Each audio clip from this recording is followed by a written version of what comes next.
Ever get this nagging feeling that maybe, just maybe, the universe, well, it doesn't actually reward the good guys, like, at all. Right. Yeah. Today's deep dive, we're going to dig into that very question. And let me tell you, things are about to get philosophical.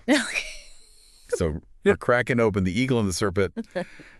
It's a collection of writings from the late 19th century. Think of it as like a philosophical fight club where some of the most brilliant minds of the day duked it out over ideas like egoism, power, and whether might makes right is a universal truth, or just a fancy way of saying the strong do what they want. Yeah, and speaking of might makes right, it's like the opening bell rings with that age-old question, why do the ungodly prosper? It's a question that's haunted humanity for centuries, and the Eagle and the Serpent throws it out there without reservation. Oh, they definitely don't shy away from, like, the controversial stuff. I mean, Yeah. you've got Tolstoy, a man who practically embodies faith, right? Grappling with this seeming contradiction of a loving God, allowing suffering Right. and injustice to flourish. Right. So, like, did he reconcile that? Did he think suffering served some greater purpose? Well, Tolstoy's writings on this are fascinating. Mm. He seems to argue that true prosperity, it isn't measured in worldly possessions or power, but in spiritual growth and the capacity for love. It's a perspective that directly challenges the material success, often associated with the ungodly. Okay, so basically, Tolstoy's saying the bad guys might be winning the game of Monopoly, but the good guys are building something much more meaningful with their Legos in the corner. You could... Okay, I can dig it. But then you've got someone like Ragnar Redbeard, the self-proclaimed egoist, coming in with a completely different take. Oh, absolutely. Redbeard does not pull any punches. He flips the script entirely, arguing that might is right. It isn't just some cynical observation. It's practically a law of nature. He looks at history, nature, even what we call civilized society, and he sees this pattern repeating over and over. The strong dominate, the weak submit. It's a brutal assessment. Yeah. But is he wrong? I mean, look at someone like Caesar. I mean, he was a brilliant strategist, this powerful leader, Right. but ultimately assassinated. So does that prove Redbeard's point that even great might is fleeting? Or is there something more nuanced at play? Well, what's interesting is that Redbeard actually uses examples like Caesar's assassination to reinforce his point.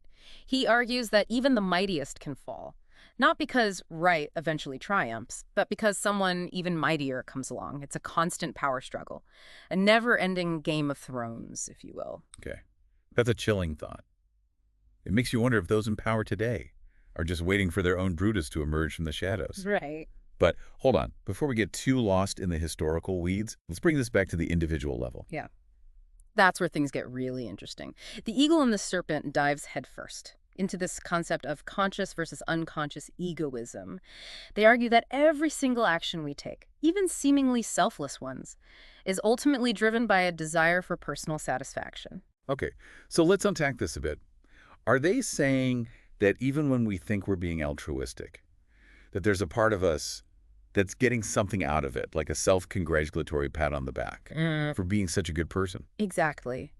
Think about it. The philanthropist donating millions to charity, the volunteers spending their weekends at the soup kitchen, they're experiencing a sense of fulfillment, a boost to their self-image, Right. maybe even social recognition for their actions. It's a mind-bending concept. Yeah. And more than a little unsettling, it makes you question your own motivations, doesn't it? Like, wait a minute, was I being kind to my neighbor just because it made me feel good?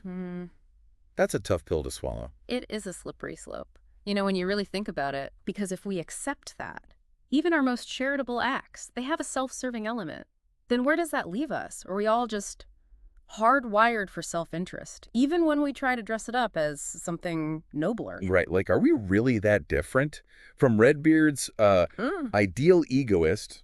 And this is where the Eagle and the Serpent takes this whole ego thing to a whole other level. Right. Well, they start talking about God. Yeah, this is where it gets really wild. You know, they suggest that our very concept of God is ego-driven, that we haven't just created gods in our image, but we've created a God that reflects our deepest desires and anxieties. Whoa, hold on. Are they saying that God doesn't exist? Right. Or just that our belief in God is a convenient way to justify our actions and feel better about ourselves? It's less about disproving God's existence and more about questioning our motives for believing. You know, do we believe because it gives us comfort, a sense of order in a chaotic world, or because it allows us to point a finger at others and say they're the bad ones, not me?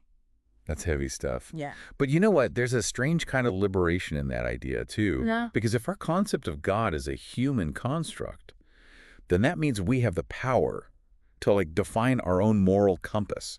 Yeah. We're not beholden to some external authority, but to ourselves. Precisely. And this brings us back to conscious egoism. Instead of clinging to external validation, the conscious egoist recognizes that self-interest doesn't have to be, dirty word, right? It can be a source of strength, of Yeah. authenticity, even of ethical behavior. So there's a difference between being selfish and being a conscious egoist. It's not just about, like, throwing elbows to get ahead. It's about Strategic self-improvement. you're getting warmer. It's about recognizing that your needs and desires are valid. Yeah. And pursuing them in a way that acknowledges the interconnectedness of all things.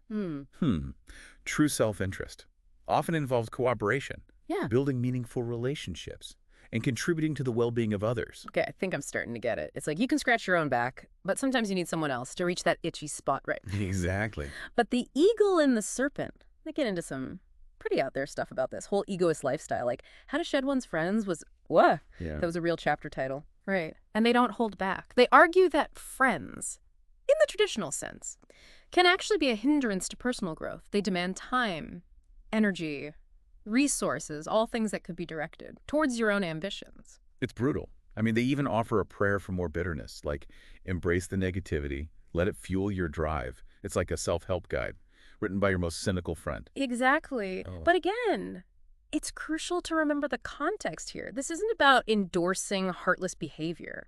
It's about challenging conventional wisdom, pushing us to confront the potential for egoism in ourselves, even in our most cherished relationships. So don't go ditching your friends just yet, but maybe examine those relationships. Like, are they truly mutually beneficial? Or are you clinging to them out of habit, obligation, or some other unconscious motive? It's a lot to ponder. It's kind of terrifying. Yeah. When you really think about it. What if everyone just walked around with that level of self-awareness, like calculating their every move, based on pure self-interest? And what would that world even look like? Well, that's actually the final and perhaps most unsettling question that the eagle and the serpent throws our way. What if we all just embraced conscious egoism? No more pretending, no more social niceties, just pure, unadulterated pursuit of our own desires. Okay. I have to admit, that's a question I haven't really grappled with before. Like, would it be complete and utter chaos? I mean, talk about a dog-eat-dog world, right? Or could there be, like, some unexpected upside? Maybe a surge in innovation where everyone's, like, pushing themselves to their absolute limits. Well, it's fascinating because even Redbeard, as extreme as his views could be, wrestled with this. He seemed to think that a society full of conscious egoists would actually be stronger in the long run. He believed it would weed out weakness and leave only the most capable at the helm. So, like, survival of the fittest. Yeah. But not just in the jungle, but, like, in the boardroom, in the art studio, even in our personal lives. Yeah. It's a brutal concept.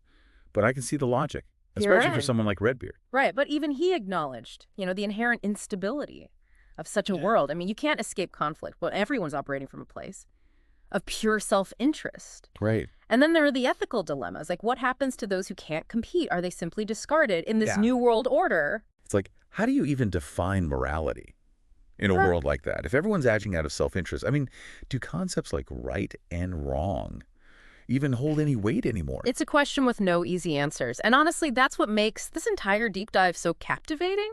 The Eagle and the Serpent doesn't offer simple solutions. It throws down a philosophical gauntlet, challenging us to confront uncomfortable truths about power, ambition, and the very nature of good and evil. It definitely leaves you with more questions than answers. But isn't that the mark of truly great material? It sparks a conversation and makes you re-examine your own assumptions about the world and your place in it. Exactly. And on that note, we'll leave you with this final thought. If everyone around you became a conscious egoist tomorrow, what would you do? Would you embrace the chaos, retreat into isolation, or try to find a new path altogether? There's no right or wrong answer, but it's a question worth pondering. And on that note, we'll wrap up this deep dive into The Eagle and the Serpent. It's been a wild ride through the philosophy of egoism, exploring the motivations behind our actions, and questioning whether the bad guys are really winning after all. Until next time, keep those minds open and those egos in check. Or don't. It's your deep dive.